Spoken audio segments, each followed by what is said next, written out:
Le Coran, ce n'est pas seulement un livre que l'on récite ou que l'on pose sur une étagère en période de Ramadan. C'est un miracle vivant, une boussole pour l'âme, et une source infinie de savoir et de lumière. Mais sais-tu que certains de ces trésors sont cachés à la vue de beaucoup? Aujourd'hui, je vais te partager 7 secrets du Coran que tu n'as, peut-être, jamais remarqués, des perles parfois ignorées mais d'une profondeur bouleversante. Avant de commencer ce rappel, je t'invite à t'abonner à cette chaîne si ce n'est pas encore fait et à activer la cloche pour ne manquer aucun contenu. Le Coran a été révélé il y a plus de 1400 ans, au cœur du désert de l'Arabie, à un homme illettré mais élu parmi l'humanité, le prophète Muhammad. Transmis par l'ange Jibril alayhi salam, il a été révélé progressivement sur 23 années, dans un monde en mutation, entre la Mecque et Médine. Ces versets ont été mémorisés par cœur par les compagnons, puis compilés avec soin sous le califat d'Abu Bakr et uniformisés sous le calife Uthman, radiyallahu anhu. Et depuis, jamais ce texte n'a changé. Pas une lettre, pas un mot. Il est préservé, gardé par Allah lui-même. En vérité, c'est nous qui avons fait descendre le rappel, et c'est nous qui en sommes les gardiens. Sourate Al-Hijr 29. Mais le Coran n'est pas seulement un texte pour les prières. Il est guide, lumière, guérison, critère entre le vrai et le faux, et source de miséricorde pour quiconque cherche la vérité. Alors aujourd'hui, ouvre ton cœur, tends l'oreille, et prépare-toi à découvrir 7 merveilles du Coran que tu lis peut-être sans les remarquer, mais qui pourraient te bien changer ta manière de le voir et de le vivre. Premier secret, les signes scientifiques dans le Coran. Imagine-toi au cœur d'un désert, il y a plus de 1400 ans. Aucun microscope, aucun laboratoire, aucun scanner. Et pourtant, dans ce monde simple, un homme illettré récite des paroles d'une précision bouleversante sur la formation de l'être humain. Des paroles descendues du ciel, récitées à haute voix, mémorisées par le cœur et transmises à travers les siècles. Puis, nous avons placé la goutte de sperme dans un lieu de repos solide. Ensuite, nous avons fait de la goutte un embryon, de l'embryon un morceau de chair, puis nous avons formé les os, et nous avons revêtu les os de chair. Ensuite, nous l'avons transformé en une autre création. Béni soit Allah, le meilleur des créateurs. Sourate Al-Mu'minun 23, 13, 14. Comment ne pas frissonner en entendant cette description, si proche de ce que la science moderne a mis des siècles à découvrir? Le développement de l'embryon humain, ses phases, son évolution progressive, sont décrits ici avec des mots simples mais extraordinairement justes. Est-ce une coïncidence? Est-ce une poésie ancienne? Ou bien, est-ce la parole du Créateur qui connaît la création mieux que quiconque?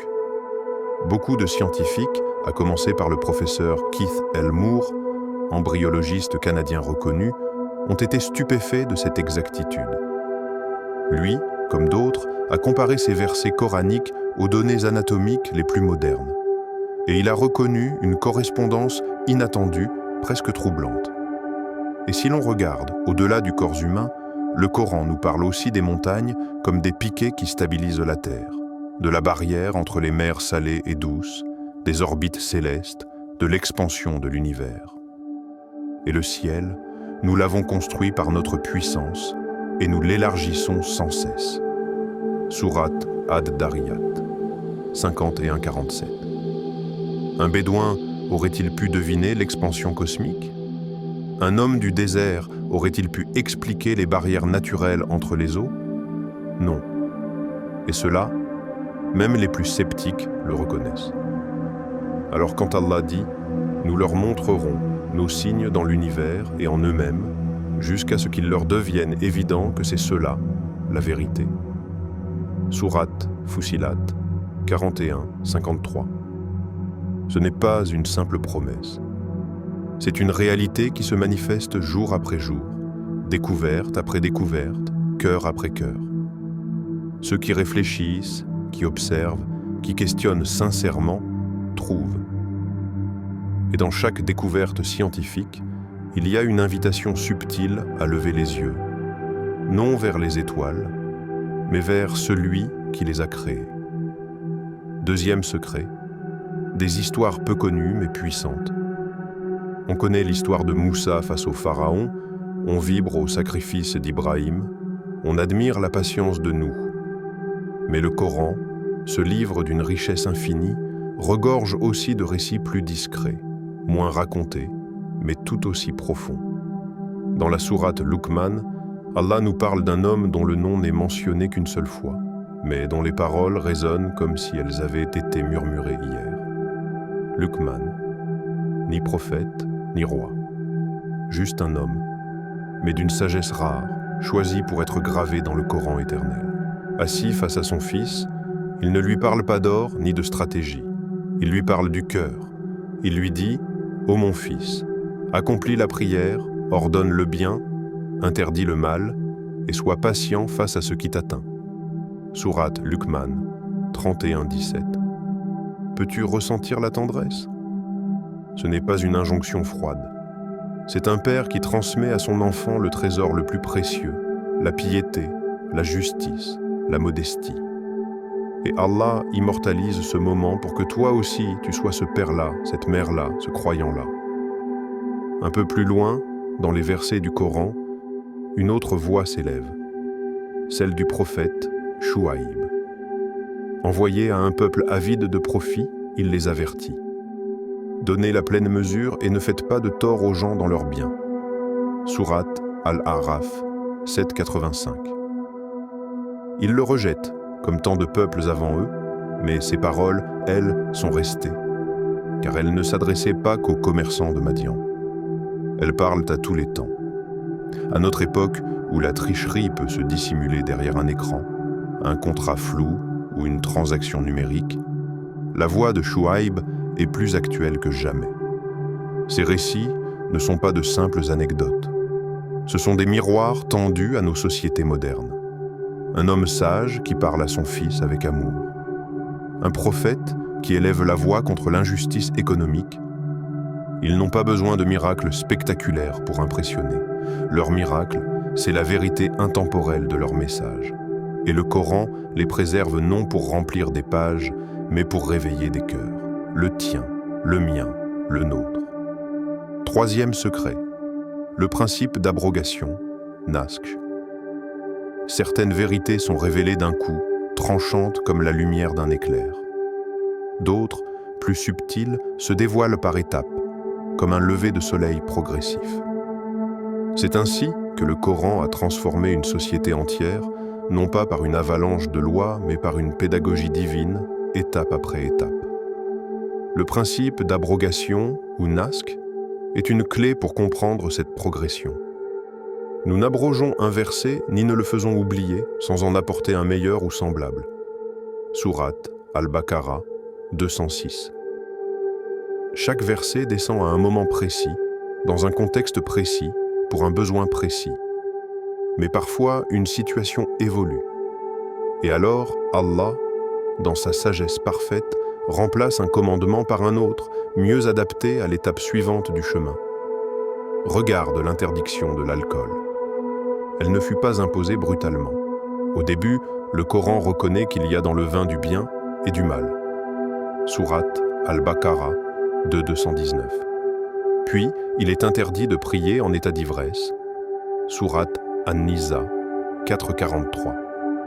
Et enfin, vient l'interdiction formelle. Ô vous qui avez cru, le vin, les jeux de hasard sont une abomination de l'œuvre du diable, écartez-vous-en. Sourate Al-Maïda 5, 90. Ce n'est pas un revirement, c'est un cheminement. Allah connaît la nature humaine. Il ne nous impose pas le sommet d'une montagne sans nous montrer les marches, et chaque marche est guidée par sa lumière. Le même schéma s'observe pour le combat. Au début de l'islam, les croyants ne faisaient que se défendre. Le combat vous est prescrit, mais vous l'avez en aversion. Sourate Al-Baqarah 216. Puis, avec le temps et les agressions répétées, les règles du combat deviennent plus détaillées, encadrées, précises. Loin d'être une contradiction, cette évolution est une preuve de cohérence divine. Elle montre qu'Allah éduque les cœurs progressivement, comme un enseignant sage qui adapte son discours à l'intelligence et à la maturité de ses élèves. Et le Coran lui-même n'a jamais cessé de rappeler « Craignez Allah autant que vous le pouvez ». Sourate At-Taghabun, 64-16. Le nasque n'est pas une suppression. C'est une transformation contrôlée, inspirée, orchestrée par celui qui connaît l'âme mieux qu'elle ne se connaît elle-même.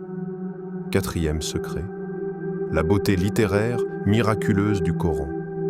Ferme les yeux un instant et imagine que tu entends ces mots s'élever doucement dans une mosquée silencieuse, juste avant l'aube.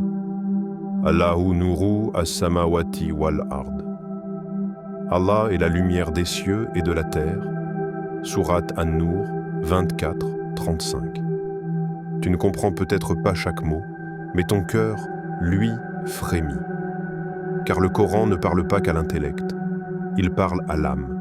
Il traverse les barrières du langage, il apaise, il élève, il enveloppe. Dès les premières révélations, les plus grands poètes arabes ont été bouleversés, pas par des histoires extraordinaires, pas par des miracles physiques, mais par quelque chose d'invisible, la puissance sonore, la structure rythmique, la beauté linguistique du Coran. Il y a dans ces versets un flux, une musique subtile, un souffle divin qui suspend le temps. Chaque mot tombe à sa place comme une goutte d'eau dans l'océan du sens. Les sons s'enchaînent avec une justesse qui n'appartient à aucun homme. Les répétitions ne lassent pas.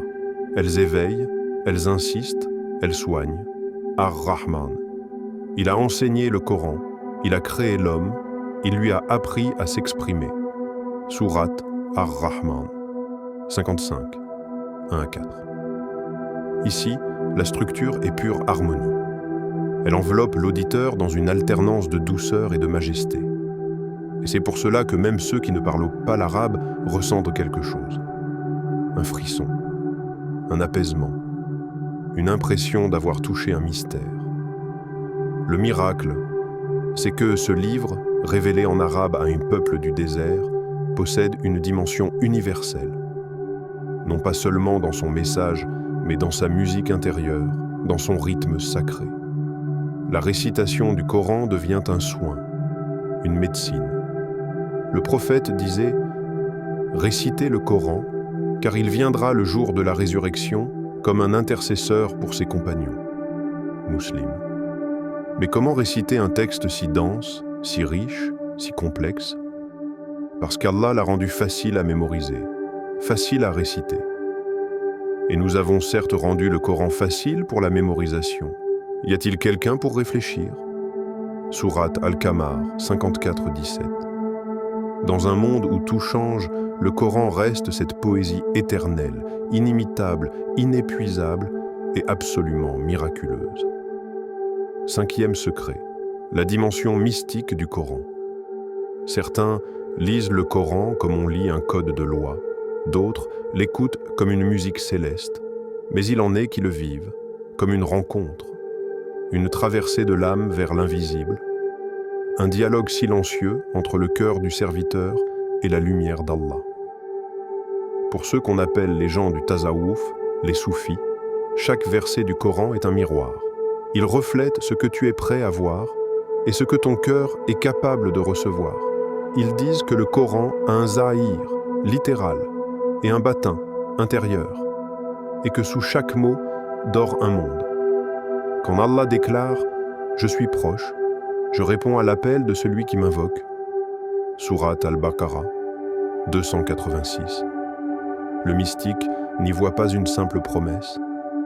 Il y entend un murmure, un souffle divin qui l'enlace à chaque soupir, à chaque larme, à chaque silence. C'est cette proximité qui les pousse à chercher Allah, non pas seulement dans les textes, mais dans chaque instant, chaque battement de cœur. Le verset devient un chemin vers la présence divine. Et plus encore, une ouverture vers ce qu'ils appellent al-ma'rifa, la connaissance intérieure, la lumière de la certitude. Al-Ghazali, dans ses longues retraites, méditait le Coran non pour donner des fatwas, mais pour purifier son âme. Ibn Arabi voyait dans les versets des voiles que seul l'amour sincère d'Allah pouvait soulever. Pour lui, chaque sourate, chaque mot, chaque lettre vibrait de secrets destinés à celui qui entre dans le texte avec humilité. Et c'est là toute la beauté de cette dimension.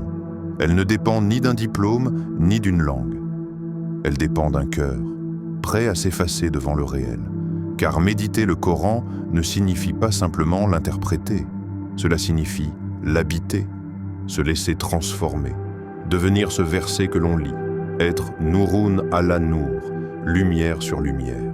Le Coran ne parle pas seulement de l'extérieur de la vie, il parle des tempêtes intérieures, des vides, des élans, des absences. Et à celui qui cherche sincèrement, Allah ne cache rien. Ceux qui croient et dont les cœurs se tranquillisent à l'évocation d'Allah, n'est-ce point par l'évocation d'Allah que se tranquillisent les cœurs? Sourate Ar-Ra'd 13-28. Pour le soufi, cette évocation est la clé. Et le Coran, le cœur battant de cette quête. 6e secret. Les références culturelles et universelles dans le Coran. Imagine-toi marchant dans les couloirs du temps. Tu entres dans un palais d'Égypte. Un roi tyrannique y règne, arrogant et implacable, il se prend pour un dieu. Son nom? Pharaon. Face à lui, un homme seul, armé uniquement de la vérité, Moussa, Moïse alayhi salam. Avance encore. Le décor change. Tu es sur les routes de l'Est et de l'Ouest, aux côtés d'un roi explorateur. Il construit une muraille pour protéger des peuples opprimés. On l'appelle Dhul Qarnayn, un autre voyage. Cette fois, tout est englouti. Une mer de boue, un ciel en larmes. C'est le déluge. Et Noé, alayhi salam, debout sur son arche, invoque Allah avec une foi inébranlable. Ces récits sont anciens. Tu les retrouves dans les traditions juives, chrétiennes, mésopotamiennes. Et pourtant, dans le Coran, il change de couleur. Comme si la lumière d'Allah venait illuminer les pages poussiéreuses de l'histoire humaine. Pourquoi le Coran parle-t-il de ces histoires connues? Pourquoi évoquer l'Égypte, la Mésopotamie, ou même des éléments de culture grecque ou byzantine? Parce que le message du Coran est un appel à toute l'humanité.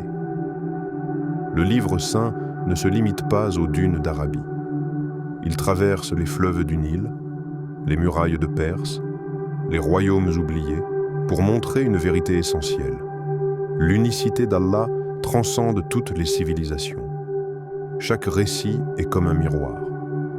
Pharaon, c'est l'arrogance du pouvoir. Dhul Qarnayn, c'est la responsabilité de la force juste Noé, c'est l'appel à revenir à Dieu quand tout semble perdu. Ces références ne sont pas là pour décorer. Elles sont là pour relier les peuples, pour rappeler que le message d'Allah n'est pas nouveau. Il est l'écho pur et parfait de ce que les prophètes ont toujours enseigné. Le Coran ne copie pas l'histoire. Il l'élève, il prend ce que l'homme connaît et l'ouvre sur l'infini. 7e secret, les enseignements éthiques profonds du Coran. Tu veux savoir ce que le Coran attend de toi? Pas seulement tes prières, ni la direction vers laquelle tu tournes ton visage. Le Coran te regarde dans ce que tu fais, quand personne ne te voit. Allah nous parle dans ces versets, et parfois, il nous secoue. Ce n'est pas la piété que de tourner vos visages vers l'Orient ou l'Occident, mais la piété est de donner aux proches, aux orphelins, aux pauvres. Sourate Al-Baqarah, 277. Ce verset est un électrochoc. La foi, ce n'est pas un costume, ce n'est pas un rituel vide, c'est un engagement vivant, visible dans tes actes. Quand tu nourris un affamé, quand tu défends un opprimé, quand tu protèges la création autour de toi, alors le Coran est en train de vivre à travers toi. Le livre saint ne cesse de nous rappeler la justice sociale, pas comme un slogan, mais comme un devoir. Les orphelins, les nécessiteux, les faibles, ce sont des figures récurrentes dans le Coran. Pourquoi? Parce qu'Allah veut une société juste, bâti sur la compassion et l'équité. Quand tu tends la main à celui qui n'a rien, tu es en train de répondre à un ordre divin. Mais ce n'est pas tout. Le Coran te parle aussi de ton environnement. Oui, de la terre, de l'eau, de ce que tu consommes. Ne gaspillez pas, car Allah n'aime pas les gaspilleurs. Sourate Al-A'raf 7:31. Dans un monde qui détruit pour produire plus, le Coran appelle à la modération, à la responsabilité écologique. Chaque ressource est un prêt sacré. Gaspiller, c'est trahir cette confiance. Et puis, il y a toi, l'individu. Ce que tu fais quand tu as le choix, quand tu pourrais mentir ou tricher, mais que tu choisis l'honnêteté. Le Coran te parle de responsabilité personnelle, la justice, la miséricorde, la véracité. Pas seulement envers les autres, mais d'abord envers toi-même. Le Coran ne veut pas seulement que tu saches, il veut que tu sois la justice, soit la miséricorde, soit la lumière, pas demain, aujourd'hui. Subhanallah. Après ce voyage à travers ces 7 merveilles méconnues du Coran, une chose devient claire. Le Coran est bien plus qu'un livre. C'est une lumière, un guide, une réponse à chaque cœur sincère qui le cherche. Résumons ensemble ce que nous avons découvert aujourd'hui. 1. Que le Coran contient des signes scientifiques sublimes qui étonnent même les chercheurs. 2.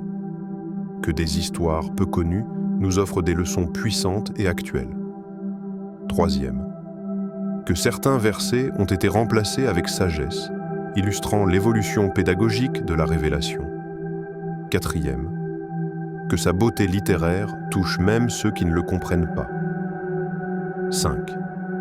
Qu'il parle à l'âme par ses dimensions mystiques, pour ceux qui cherchent une proximité avec Allah. 6. Qu'il évoque des récits et civilisations d'ailleurs, soulignant son universalité. Et qu'il nous pousse à vivre une foi engagée, juste, écologique et profondément humaine. Un appel à la méditation personnelle. Chers frères et sœurs, le Coran ne cesse de révéler ses secrets à ceux qui le lisent avec le cœur. Chaque verset a le pouvoir de changer une vie, d'apaiser une douleur, d'éclairer un choix. Alors lis-le, relis-le, médite-le. Demande à Allah, « Ô Allah, montre-moi ce que je ne vois pas encore dans ton livre. » Car le Coran ne vieillit pas. C'est nous qui grandissons en le fréquentant. Ton avis compte et ton cœur aussi. Dis-nous en commentaire, lequel de ces 7 aspects t'a le plus touché? As-tu déjà ressenti une connexion spéciale avec un verset? Quels autres mystères aimerais-tu qu'on explore ensemble dans une prochaine vidéo?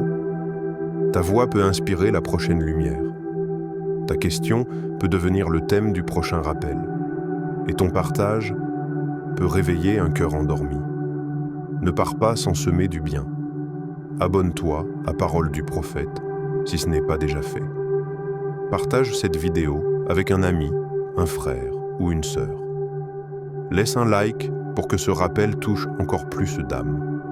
Et surtout, reste connecté à la parole d'Allah, à la sunna du prophète et à ta mission de croyant. Qu'Allah fasse de toi un compagnon du Coran. Qu'il t'accorde une compréhension lumineuse, une foi solide et une douceur dans la pratique. Et qu'il nous rassemble tous ensemble sous l'ombre de sa miséricorde le jour où il n'y aura d'ombre que la sienne. Wassalamu alaykum wa rahmatullahi wa barakatuh.